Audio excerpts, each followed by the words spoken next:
se refería a las posturas de la sociedad contemporánea ante la naturaleza, ¿no?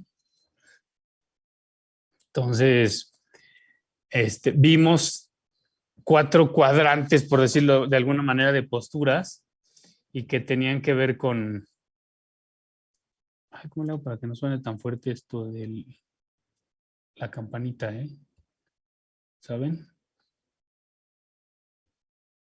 Ahí voy. Creo que ya vi.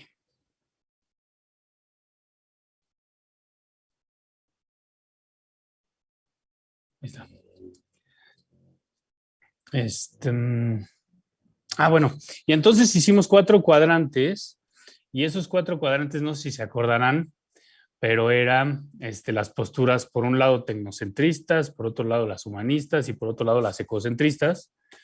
Y si hacíamos una línea así diagonal, en uno de los extremos había una premisa que sería no hay problema o no hay crisis ecológica, y en el otro extremo de esa línea sería no hay solución. Y de ahí pues empezamos a poner más o menos dónde estarían los autores, o a pensar dónde estarían los autores de los que después discutimos así a manera muy rápida, ¿no? Les digo un poco porque ese día pues cambié los días con la mamá de mi hija para tener a la Marta para llevarla a la escuela, entonces eso me metió en un problema, ¿no? Pero ya de aquí en adelante espero que no pase más. Les mandé mucho, bueno, ese día les compartí mucha bibliografía, entre esas, la mayoría de estas que están aquí, las de Peter Singer, las de Becky Giddens y las de Guillermo Foladori. Y si se acuerdan, pues Becky Giddens hablan de esta cuestión de la sociedad de riesgo, ¿no? Y la sociedad de riesgo es esta como narrativa que tenemos como sociedad ahora, en donde uno está pensando que siempre hay un riesgo y que ese riesgo es inminente, digamos, y que nosotros tenemos que hacer algo para controlar ese riesgo, ¿no? Y llámese ahora ese riesgo, pues el calentamiento global, ¿no? Antes eran otras maneras de llamarlo, pues hablaban de la capa de ozono, del efecto invernadero, de la contaminación, etcétera, ¿no? Entonces hemos como avanzado y particularizado en algunos de los aspectos de la contaminación y entonces se ha pensado en diferentes conceptos como pues contaminación sonora, contaminación de partículas, residuos sólidos, residuos orgánicos, etcétera, ¿no? Contaminación del agua, en fin. Eso con respecto a lo que decían Becky Giddens y algunos, bueno, según vi en la encuestita que les hice favor de, más bien, que me hicieron favor de llenar, pues vi que la mayoría había leído a Beck, que era el único que estaba en español en aquella ocasión. Y Giddens, pues ellos son cuates, entonces comparten muchas de las posiciones académicas de las que después discuten en sus papers, ¿no? Uno que les quería enseñar, pero pues también que por la prisa no pude, era de Peter Singer, que habla sobre la liberación animal. Bueno, a ver, primero, no sé si ¿alguno de ustedes está familiarizado con la búsqueda en la biblioteca de la UNAM o en alguna otra biblioteca en donde tengan que bajar libros o artículos electrónicos? ¿O no? ¿O ni saben cómo hacerlo? Creo que no. No mucho. No mucho. Bueno, miren, ahora, o sea, yo pienso que esto siempre es importante, pero ahora más porque la biblioteca está cerrada, la biblioteca de la UNAM o la biblioteca de la facultad, entonces no tienen acceso a diferentes recursos para leer, ¿no? Más que lo que tienen en su casa, no sé. Entonces pues les sugiero que accedan y que aprendan a usar plataformas como estas que les voy a compartir aquí en el chat.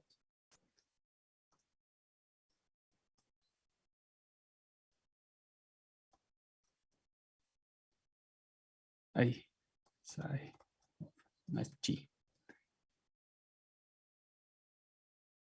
En donde ustedes pueden bajar libros. En la primera, la de LibGen, ahí pueden bajar libros, un montón de libros. Y en la de SciHub, ustedes pueden bajar artículos de investigación sobre lo que ustedes pues quieran leer o estén aprendiendo o quieran ver, pues ahí es. También si ustedes tienen algún tema específico sobre el que quieran ver y creen que yo los puedo ayudar en eso, bueno, pues yo también ahora sí que por los recursos que tengo en el doctorado, tengo algunos accesos a bases de datos, ya eso sí pagados, estos son como piratas, digamos. Pero entonces si necesitan algo, pues con gusto me dicen y les ayudo a conseguirlo. Bueno, entonces aquí estamos hablando de Peter Singer. Y lo que hace Peter Singer en un artículo es que él empieza a decir cómo se empieza a configurar esta situación de ver a la naturaleza como algo a lo que tenemos que cuidar, ¿no? Y lo primero que empieza a esbozar Peter Singer es cómo se mueven las cosas para que vayamos pensando en los animales como sujetos de derechos, igual que los humanos, ¿no? Cuando hablo de sujetos de derecho, me refiero a sujetos de derecho jurídicos. No, no me refiero de derechos divinos, ni mucho menos, ¿no? Hablo en términos jurídicos. Nosotros como sociedad, pues nos regimos por algunos derechos jurídicos que tienen que ver con pues, nuestro derecho a nacer, nuestro derecho a la educación, a la vivienda, etcétera, ¿no?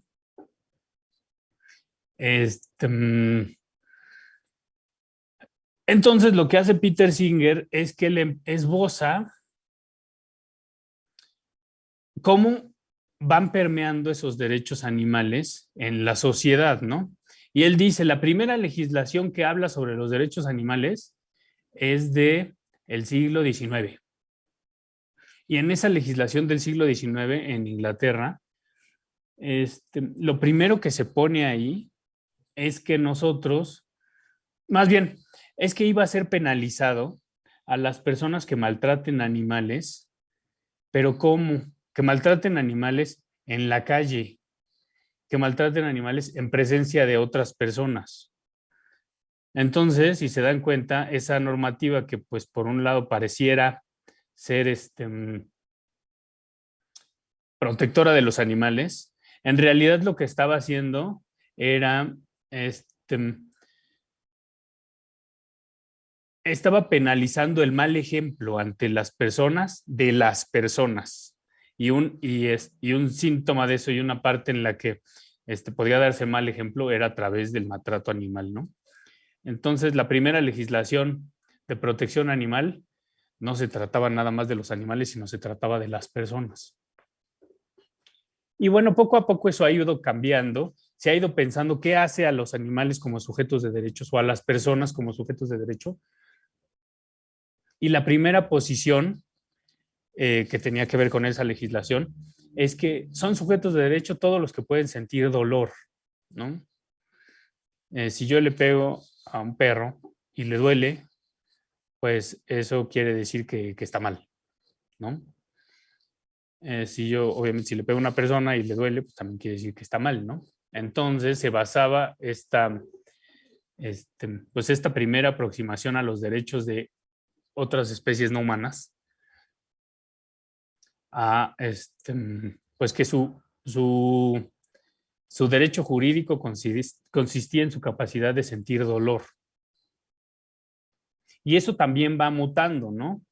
Después ya la capacidad, como ven que en las normas jurídicas hacia los humanos no están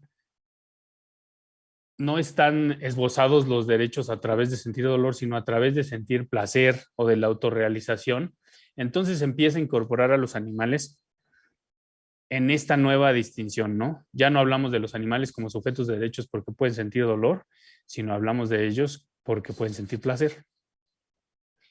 Y esto va evolucionando, ¿no? Ahí estamos hablando desde el siglo XVIII hasta ahora. Y después ya se habla, a partir de finales del siglo XX, del derecho intrínseco que tiene la naturaleza o que tienen los animales solo por el simple hecho de existir.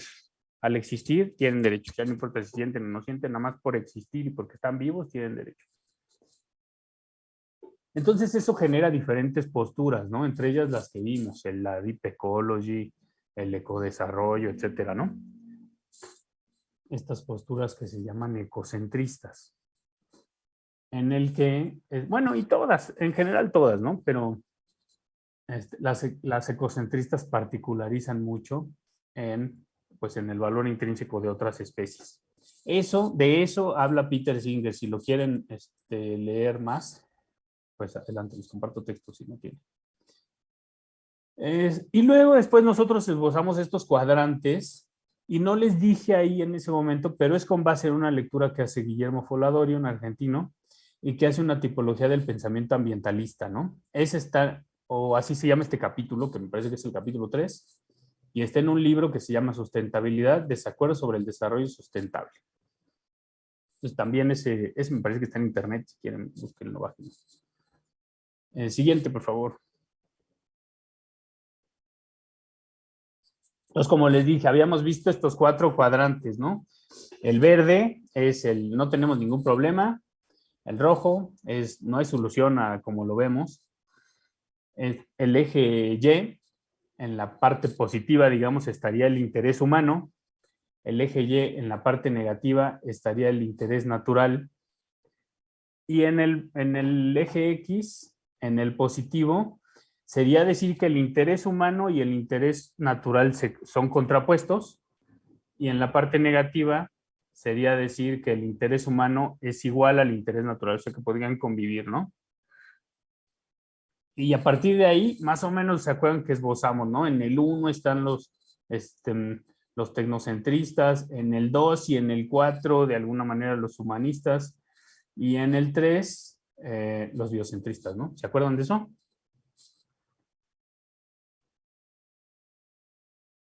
Sí, va. Vamos a ver otra. Aquí hice chiquito otros cuadrantes a la derecha. Ahorita los vamos a ver más adelante. Que tienen que ver con la lectura que les pasé ayer. Avancemos, por favor. Bueno, aquí hablábamos, ¿no? Cuadrante 1. Estaban los tecnocentristas y lo que decían es el interés humano está por encima del interés natural, ¿no? Eso es lo que dicen los tecnocentristas. Y que, pues un grupo, digamos, un think tank de los más conocidos en este cuadrante, les llaman los cornucopianos, ¿no? Sobre esta referencia al cuerno de la abundancia y a que los recursos de la tierra son infinitos.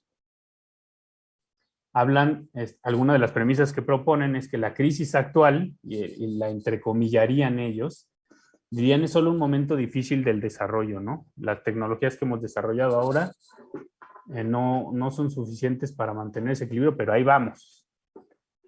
Entonces, algunas de las referencias bibliográficas están esta de Simon y Kahn, que le llaman The Resourceful Earth,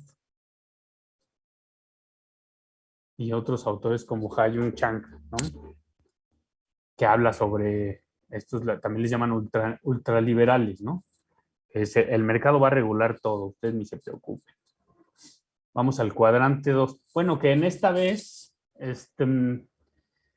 que en el debate lo expusieron, a mi parecer, muy bien las personas que les tocó defender esta postura. Que ojo, yo les pedí en el debate, bueno, había un grupo de moderación en el debate y también en el cuestionario que les compartí, les preguntaba quién creen que ganó el debate. Y cuando les pregunto quién creen que ganó el debate, no me refiero a con qué postura están de acuerdo, me refiero a quién ganó el debate. quién elaboró mejores argumentos, quién sabía más del tema. Entonces, así como según mi rúbrica y según lo que yo pues identifiqué en el debate, el ganador del debate para mí fue el equipo 1. Según el equipo de moderación,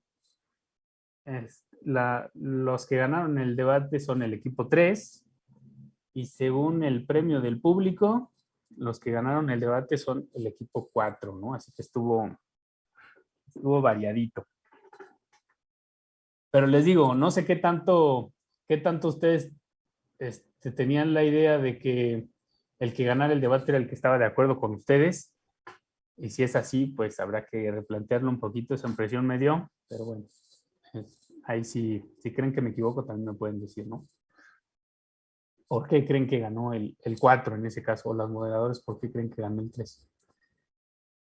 Bueno, cuando hablamos del cuadrante 2, ya hablamos de unos de los humanistas, pero de alguna manera les podemos llamar tradicionalistas, ¿no? Ese adjetivo se lo puse yo.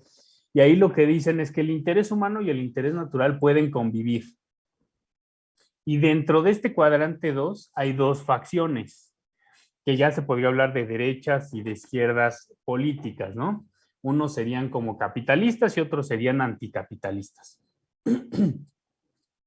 Los capitalistas les podríamos llamar como los neoconservadores, ¿no? Y los conservadores lo que dicen es, pues el orden humano y la evolución de la sociedad, hasta como la conocemos ahora, ha generado estructuras, y esas estructuras pues existen por una razón, ¿no? Prueba y error, miles de años, hemos llegado aquí, y tenemos la predominancia de algunos países del norte global, por algo será. Entonces sigamos pues dejando en sus manos el desarrollo de la cultura y la administración de los recursos, etcétera, ¿no? Esos serían los neoconservadores, los que dirían, las élites existen por una razón, es sano para la sociedad que existan élites y que nosotros las veamos desde abajo, digamos, o bueno, no sé si alguno de ustedes sea millonario o sea parte de esa élite, pero eso es lo que proponen ellos, ¿no? Y entre ese grupo de pensadores, pues están el sociólogo Daniel Bell o el mismo Luc Ferry, que les enseñé su postura ante la naturaleza, que es muy humanista, como lo pudieron ver. Y bueno, y por el otro lado, en las izquierdas políticas, están los ecosocialistas, ¿no? Otra que se llama antropocentrista crítica. Y hablan de que el problema para la administración de recursos es el capitalismo. Eso quiere decir, mientras haya pobreza, no vamos a tener todos las mismas posibilidades pues de cuidar el medio ambiente. Y siempre va a haber relaciones, pues, digamos, desiguales, ¿no? Eso, uno de los teóricos de ahí es Michael Lewis. Ahora, siguiente, por favor. Veíamos el cuadrante 3, y el cuadrante 3 es el ecocentrismo. Y dice, la naturaleza como sujetos de derecho.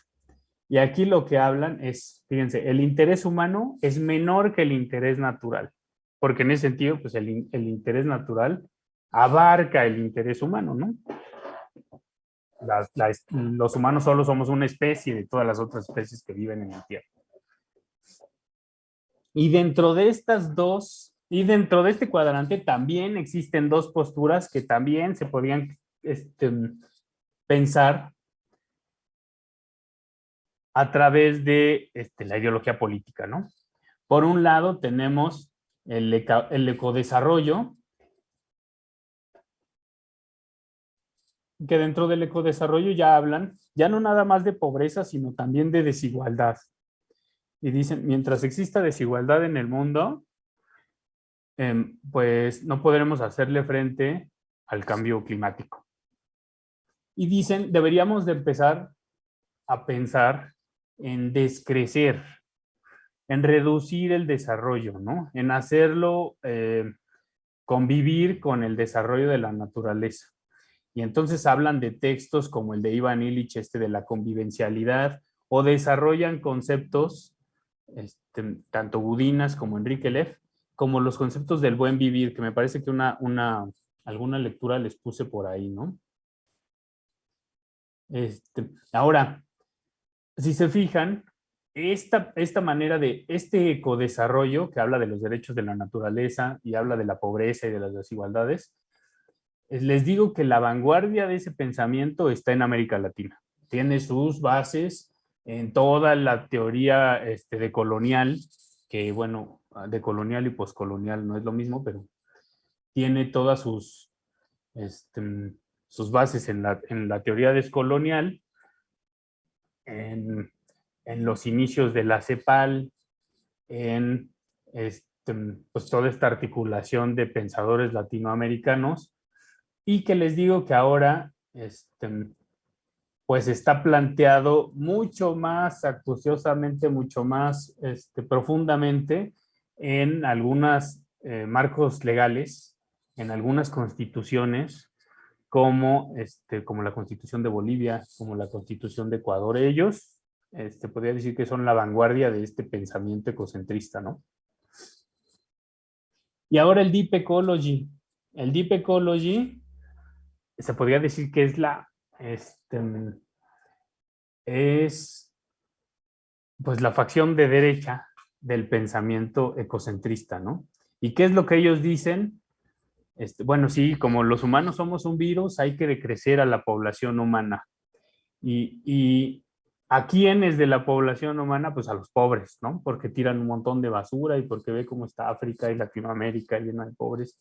Y se están acabando la Amazonia, se están acabando los lagos, se están acabando los mares, etcétera, ¿no? Derraman los desechos al mar. Y es una postura, a mi parecer, un tanto maniquea, y a mi parecer también un tanto, pues poco empática, ¿no? Porque también en ese sentido habría otros datos duros en donde se podría decir,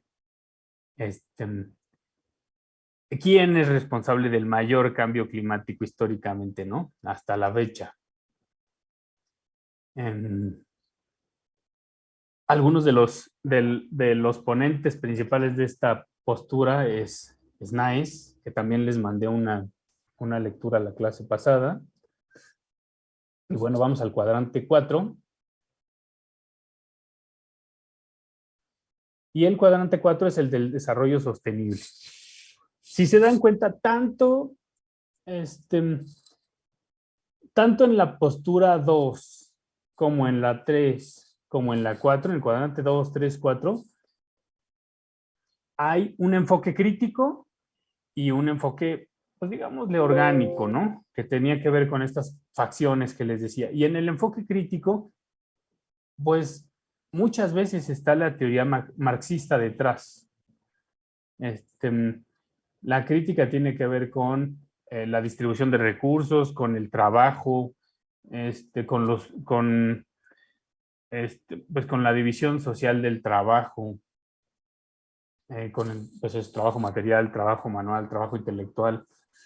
Entonces habría que verlo con esos lentes, ¿no? Y el cuadrante 4 habla sobre el desarrollo sostenible, y sí, ese cuadrante 4 es el más importante ahora, el que está en todos lados, el que nos enseñan en la escuela, el que plantea la ONU, y pues muchas de las organizaciones internacionales articulan sus premisas con base en los famosos ODS, ¿no? O los Objetivos para el Desarrollo Sostenible, no sé si los habrán escuchado, pero esos tienen que ver con la salud, con el trabajo, con todo, con los derechos humanos, etcétera, ¿no? Entonces, también aquí pues se pueden entender igual dos facciones o dos posturas ideológicas, ¿no? Que sería una cargada a la derecha y una cargada a la izquierda, más moderadas, igual que en el cuadrante 2, más moderadas, pero lo que verán o lo que dicen ahora, el discurso predominante o hegemónico sobre la Tierra es esta cosa nueva, ¿no? Los recursos naturales no son infinitos. Antes se pensaba que sí, no son, ¿no? Y entonces, como no son infinitos, hay que administrarlos. Hay que cuidar el agua, hay que cuidar el aire, hay que reutilizar los residuos sólidos, hay que conseguir ciertas certificaciones. Y entonces se hablan de diferentes instrumentos que tienen la finalidad de ponerle precio al daño ambiental, ¿no? Y se habla pues de estos, no sé si habrán escuchado, pero en la construcción hay una muy famosa que se llama el LEED. En términos financieros se habla de los bonos verdes o de otras certificaciones sostenibles que tienen que ver con el reciclaje de productos, con el uso de algunos productos específicos, etcétera, ¿no? Y bueno, esos los esboza Herman Daly a finales del siglo XX y les digo, por ahí en esos momentos, también la ONU los empieza a incorporar en todo su, este, pues como su estructura de pensamiento, ¿no? Y a partir de ahí plantean lo que debe pasar en el mundo. Cabe decirles que esta postura que toma la ONU se puede distinguir el momento, ¿no? Y el momento en el que la ONU dice el desarrollo sostenible es para donde vamos a jalar, es a partir de los años 80, 90, y además esa postura que toma la ONU es una respuesta a toda esta teoría descolonial que les decía de América Latina, ¿no? En América Latina previo, desde los 50 hasta los 70 por ahí, había un empuje muy fuerte sobre una teoría que se llamaba las relaciones de intercambio y que se hablaba de por qué los países del norte global, o no se les decía así en ese entonces, pero por qué algunos países controlaban la industria y otros países eran esquilmados de sus materias primas, como eran los países latinoamericanos, ¿no? Entonces empezaron a empujar políticas en las que se buscaba industrializar a los países latinoamericanos y eso, cuando se presentaba en los congresos internacionales, pues a todo el mundo desarrollado, digamos, al occidente global, les hacía mucho ruido, ¿no? Que los latinoamericanos, que los africanos, que los asiáticos quisieran desarrollarse y entonces, pues se articula este nuevo discurso que pareciera que integra todas las posturas, pero más o menos, todo esto del desarrollo sostenible, ¿no? Y uno de los paladines de ese discurso es Herman Daly, como lo ven acá.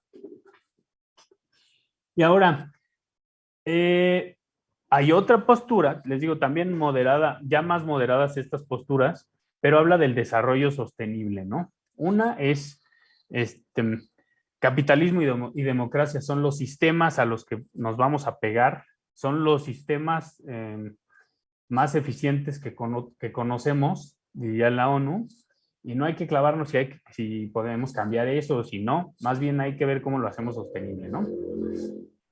Y el desarrollo sostenible sí piensa en cómo se pueden cambiar algunas de esas cosas, ¿no? Si se puede suavizar el capitalismo o si se puede pensar en otras estructuras democráticas para, pues precisamente para salvar o para cuidar los recursos naturales. Lo que ellos dicen es que a través de esta postura hegemónica del capitalismo sostenible, es que los recursos naturales han sido acaparados por los países desarrollados, ¿no? Y entonces lo que ellos plantean, además de todas estas cuestiones financieras de si los bonos verdes o los certificados o los leads o no sé qué, ellos hablan de otro concepto que se llama, bueno, lo habrán escuchado, la huella de carbono, ¿no? La huella de carbono tiene que ver con esto de acá abajo. Y entonces con la huella de carbono lo que ellos quieren decir, a ver qué tanto ha incidido este país o esta industria o esta persona o quién sabe qué en la huella de carbono y cómo eso, como es global, cómo le va a pagar al globo y a quién le va a pagar por ese daño que ha hecho, ¿no? Y además considerando que para ellos o sea, para que un personaje o una industria o un país pues incida en la huella de carbono, pues tiene que tomar recursos que son naturales y que son de todos. Entonces aquí algo muy importante es esto de pago por servicios ambientales, que si se acuerdan, pues tiene mucho que ver con esto que les acabo de decir, de las relaciones de intercambio, el de sí está bien que no sé, que Noruega agarre sus residuos sólidos y se los mande a China, pero págale, ¿no? Págale para que China pueda desarrollar industria para, este, pues para cambiar esos recursos en otra cosa o para utilizarlos o no lo sé, ¿no? Adelante. Bueno, hasta aquí, ¿alguna duda? ¿Sí les había quedado claro más o menos por dónde iban esas cuatro posturas? ¿Están de acuerdo?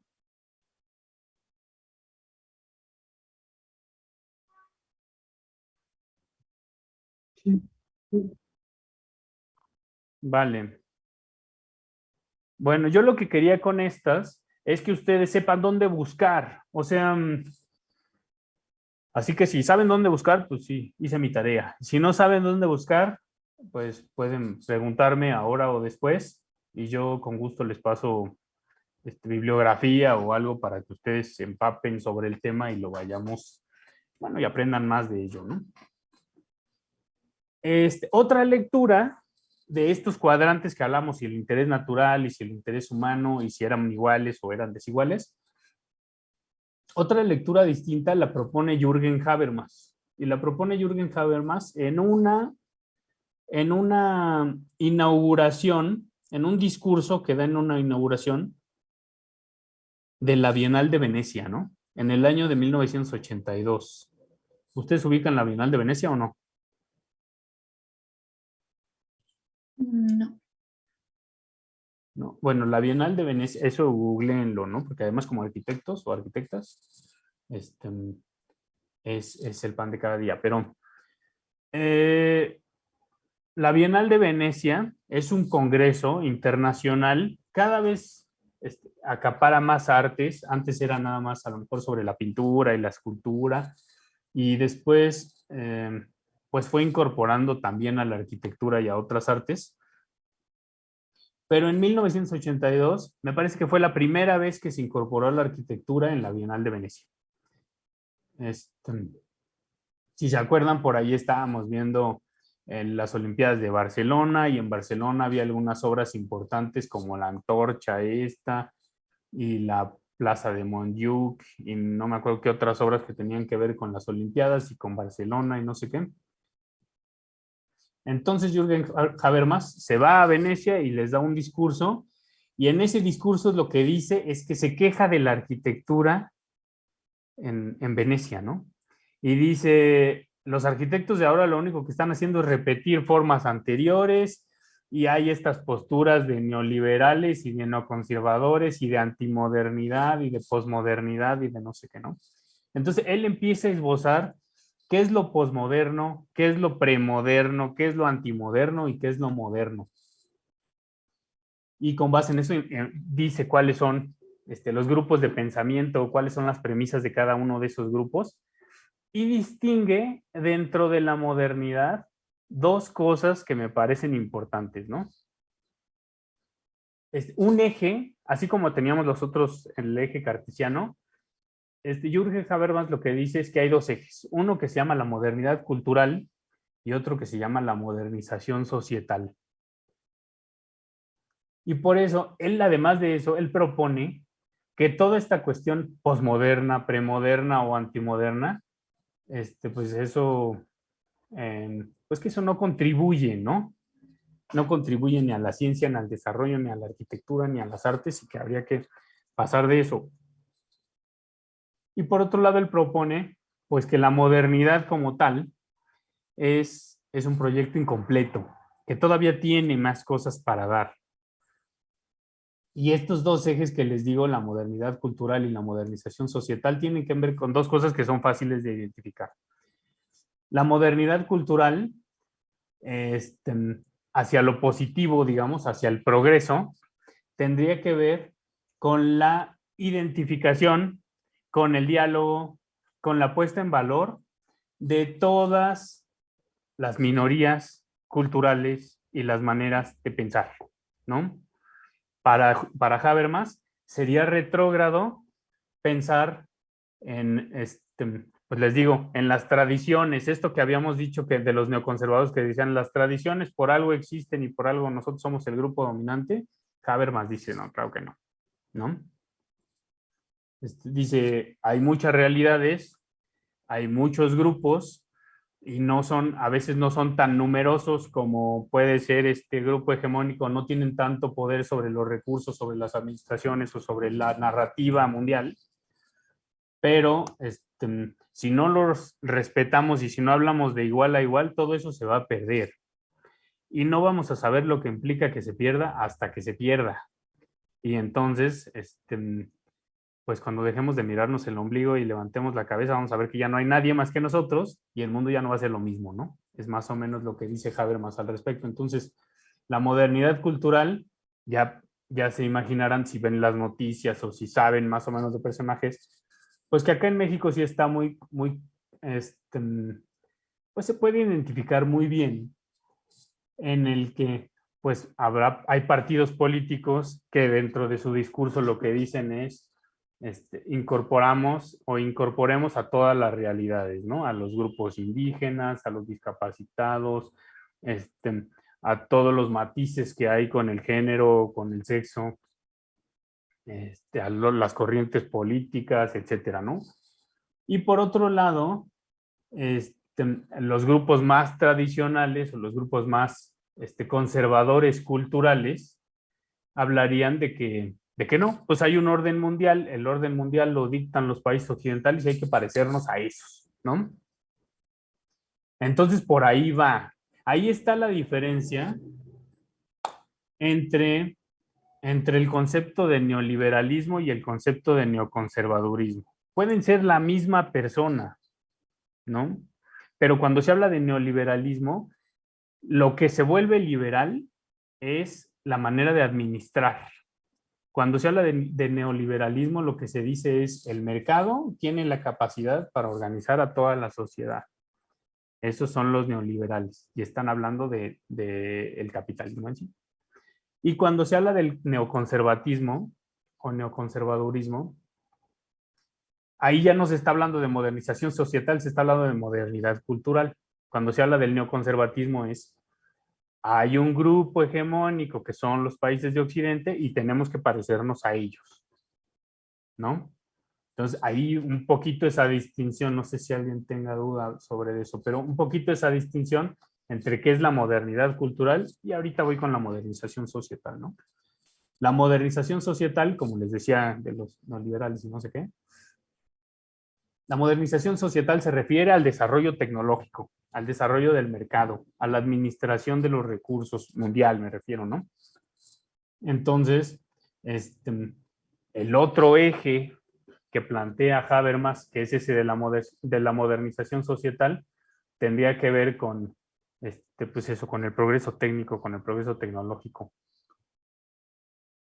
Entonces, uno de los ejes de modernización es económico y el otro es cultural.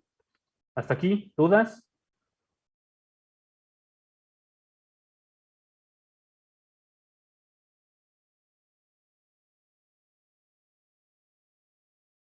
No. ¿Y si leyeron a Habermas o no? ¿Alguien lo leyó? Perdón que se las pasé ya al último momento, pero si alguien la leyó, levante la manita. Nomás para saber. Ok.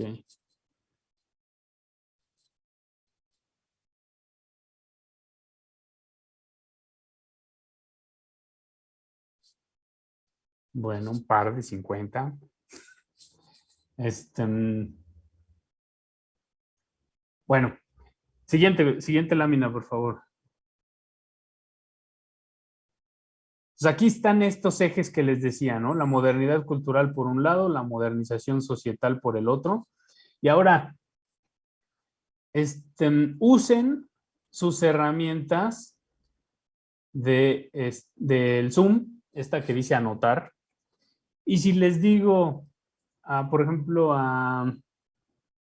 a Ivana, que la veo aquí, no sé si usted al tanto, pero si veo a Ivana aquí, con tu herramienta de anotar en el Zoom, a ver, dibuja en este cuadrante de modernidad cultural y de modernización societal, ¿dónde crees que estaría Luke Ferry, por ejemplo?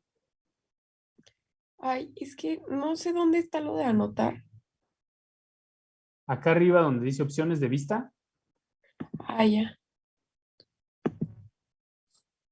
O sea, solo haz un puntito por ahí donde tú creas que esté.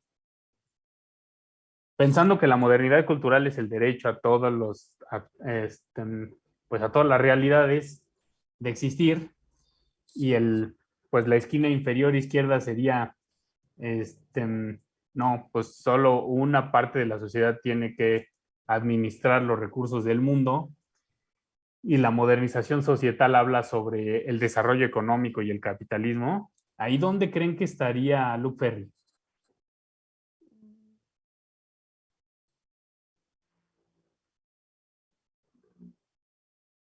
No sé, como aquí. Puede ser, va, muy bien. A ver otro. Y si les digo ¿dónde estaría Nice? Por ejemplo, ahí. A ver, ese quién me la contesta. Abril, por ejemplo.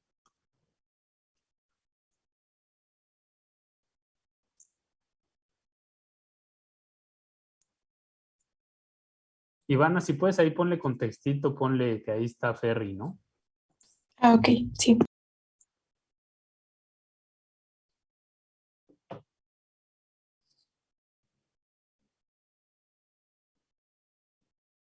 O bueno, Luis Daniel, que ya vi que levantó la mano. A ver, Luis Daniel, ponnos dónde está. ¿Dónde está otro? Y los que quieran Eh, anotar alguno, pónganme ahí el puntito y pónganme ahí el texto. Eso estaría más ágil, ¿no? Todo el que quiera, ponga ahí. Yo creo que fulano está aquí.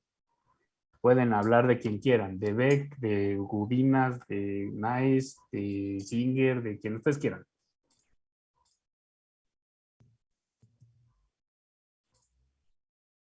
Bueno, les decía, supongan que aquí la derecha, o sea, hacia lo positivo, digamos, si lo vemos como un plano cartesiano, hacia la derecha es lo positivo, ¿no? Más modernidad cultural o más modernización societal. Eso quiere decir, cuando se habla de la modernidad cultural, más respeto a todas las realidades, o cuando se habla de la modernización societal, se diría más tecnología y más capitalismo y más desarrollo técnico, ¿no? Y ahora sí, ¿veré?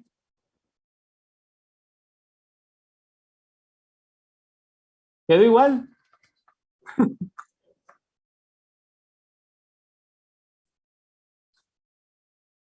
Ajá.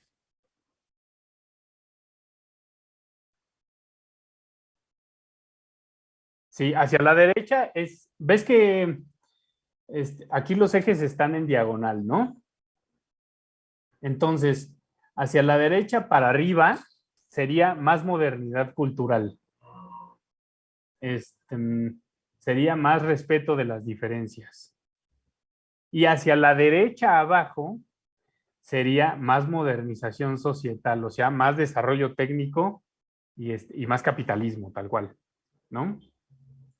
Hacia la izquierda estaríamos hablando hacia abajo, estaríamos hablando de menos modernidad cultural, y hacia la derecha, hacia arriba, estaríamos hablando de menos modernización societal, ¿no? Sí. Entonces, Naes sí no estaba allá, ya ven, estaba, ajá, incluso estaba como en medio, o sea, si me apuran, Naes está por aquí, ¿no? No tiene que estar en el eje, digamos. Pero sí podría ya lo estar por entendí. ahí. Bueno, Ok. entonces a quien ustedes quieran, a ver, identifiquen uno y pónganlo por ahí.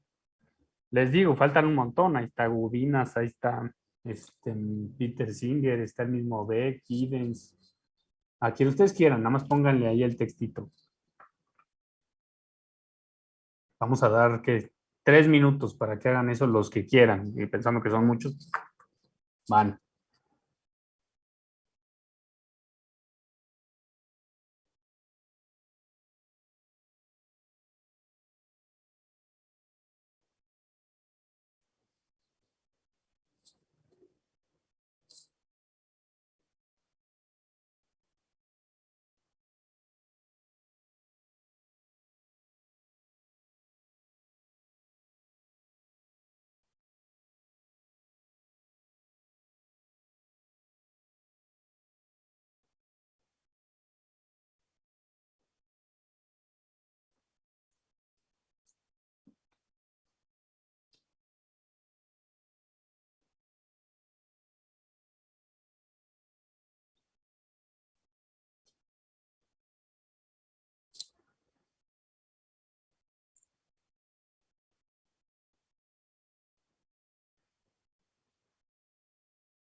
Bueno, pues muy bien.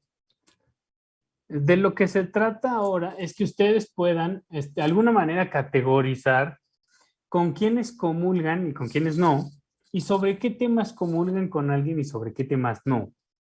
Les decía, cuando veíamos cuando hicimos el debate y que les preguntaba quién ganó el debate, eh, pues una de las maneras de decir quién ganó el debate es decir, bueno, pues yo estoy de acuerdo con pues este ganó el debate, ¿no? Estoy de acuerdo con el Peje, pues ganó el Peje el debate. Estoy de acuerdo con Anaya, pues Anaya ganó el debate. Pero, para decir quién ganó el debate, pues se pueden ver otros elementos, ¿no? Con quién tiene más dominio de los temas, quién los elabora a mayor profundidad, quién usa más recursos y datos y ejemplos para explicar algo. Entonces, ya de ahí, puede que yo piense que haya ganado alguien de una postura con la que no estoy de acuerdo, ¿no? Como les digo, o sea, yo abiertamente le empecé la clase y les dije, a mí me pareció, o según mi rúbrica, quien ganó el debate es el equipo de Candelario, que era el equipo 1, y no es que yo esté de acuerdo con esa postura, ¿no? Pero sí me parece que ellos pues elaboraron de una manera un poco más sólida cómo hablarían personajes que comulgan con esa corriente, ¿no? Entonces me parece que esa capacidad de discernir y de ver qué sí les sirve, qué no les sirve, qué sí les gusta, qué no les gusta, los puede hacer actuar de una manera mucho más crítica que el simplemente dejarse llevar por una postura con la que en general pues pareciera que es lo que hay que hacer, tienen que tener ahora sí que la capacidad de preguntar y de criticar y de cambiar y de pues comulgar con unas personas con una cosa y con otras con otra, ¿no? No es a fuerza todo el paquete. Ahora, siguiendo con este ejercicio, vamos a avanzar otra diapositiva, por favor, y ya borramos todos estos dibujitos.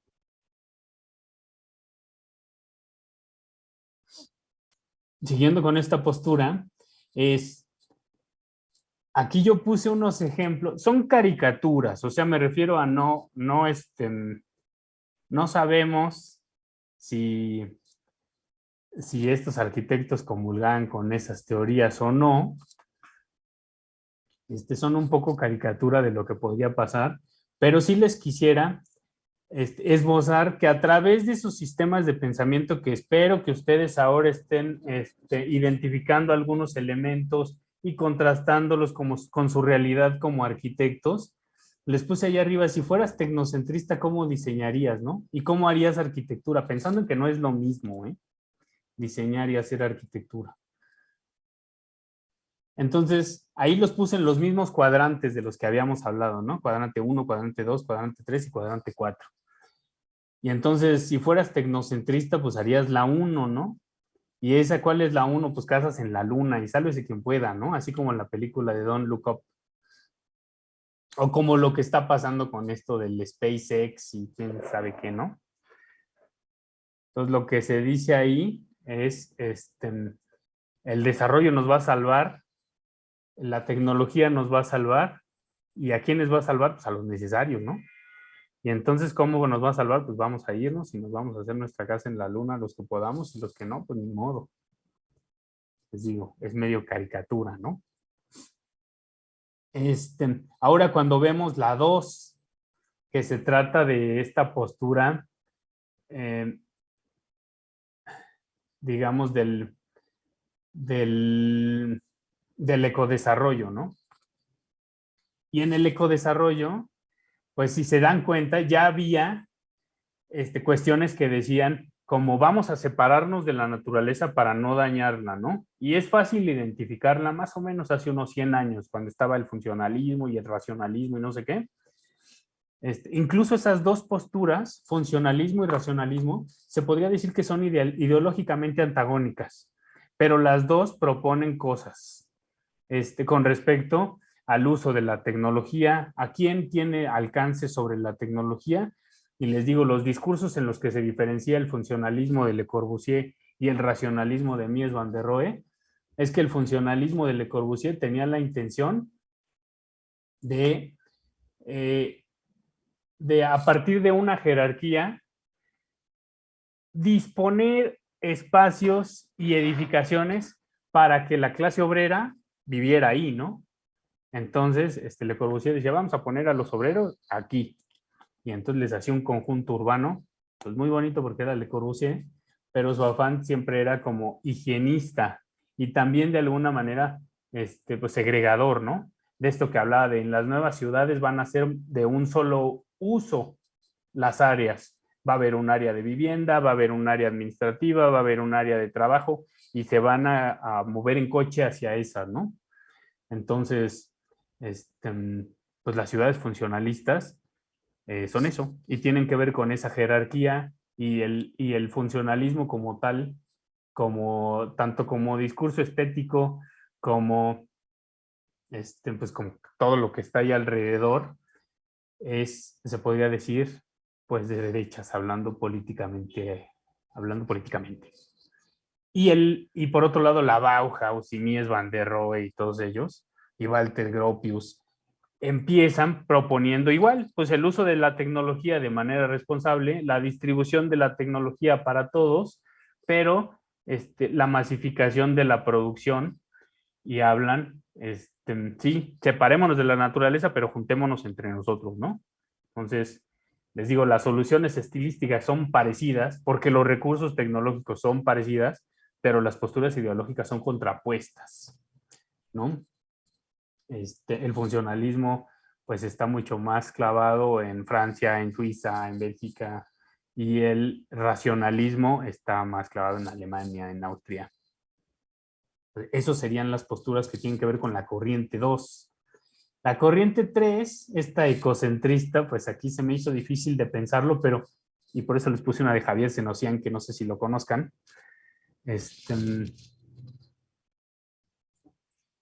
Pero hablaría pues de cómo nosotros tratamos de hacernos una vivienda que no incida en la huella de carbono, en la que convivamos con la naturaleza, o la cuidemos más que convivir con ella, ¿no? Porque también una manera de cuidarla sería separarse de ella y dejar lo demás salvaje, les digo, ¿no? Y la 4, que les digo que es la postura más o menos hegemónica actualmente, pues tiene que ver con estas certificaciones LED, tiene que ver con, pues con el desarrollo sostenible como tal, ¿no? Estas torres que están aquí, que sí, y no sé si las reconocen. ¿Alguien sabe qué torres son estas? ¿O dónde están?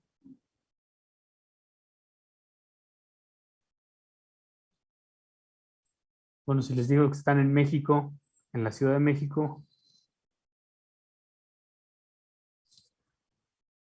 ¿no? ¿Tampoco? Y si les digo que están en Churubusco, por ahí, por Centro Coyoacán. O sea, ¿te refieres a Mítica? Sí.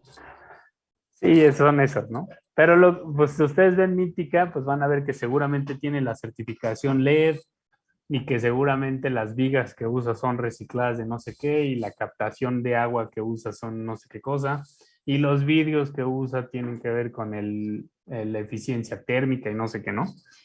Entonces, pues el 4, les digo, es la postura hegemónica y es la que tiene que ver con el desarrollo sostenible o con el capitalismo sostenible. Y lo que quería mostrarle a través de estas 4, lo que quería mostrarles a través de estas 4 es que esas posturas de entendimiento y de cuidado o de no cuidado de los recursos naturales o no vistos como recursos naturales de la naturaleza en general, da para que ustedes vayan trabajando en una postura propia cómo se abordan los problemas arquitectónicos, ¿no? Cómo ustedes como diseñadores, que se están formando ahora como diseñadores, cómo podrían decir, bueno, si tuviera que diseñar una casa pensando como ¿cómo la haría, no? Y entonces ahí se ponen a dibujar y usan algunos de los elementos y de las posturas y bueno, algo saldrá. Y no les va a salir a la primera, poco a poco la van a ir desarrollando más, ¿no? Y cuando les hago la distinción de cómo harían arquitectura con esos principios, bueno, ya no solo se van a fijar en el diseño, sino también se van a fijar que quién participaría en el proceso, cómo serían los materiales de ese proceso, pues algunos otros elementos que tenían que ver con que se lleve a cabo administrativamente en términos de gestión, en términos de recursos, en términos de diseño, una obra arquitectónica, ¿no? Si hablamos del proceso de estas 4, por ejemplo, en la 1, ¿quién va a hacer esas casas en la luna? Pues a lo mejor la postura de Jeff Bezos, o no sé quién es el que hace esto, el de, bueno, uno de esos supermillonarios. No sé si pensaría, bueno, pues habrá que mandar a unos changuitos a la luna y de esos voy a mandar 1000 y a lo mejor 900 se van a morir, pero es un precio que estoy dispuesto a aceptar. A lo mejor un discurso así se aventaría un tipo de, así como ese, ¿no? Y o por otro lado, los que hablan del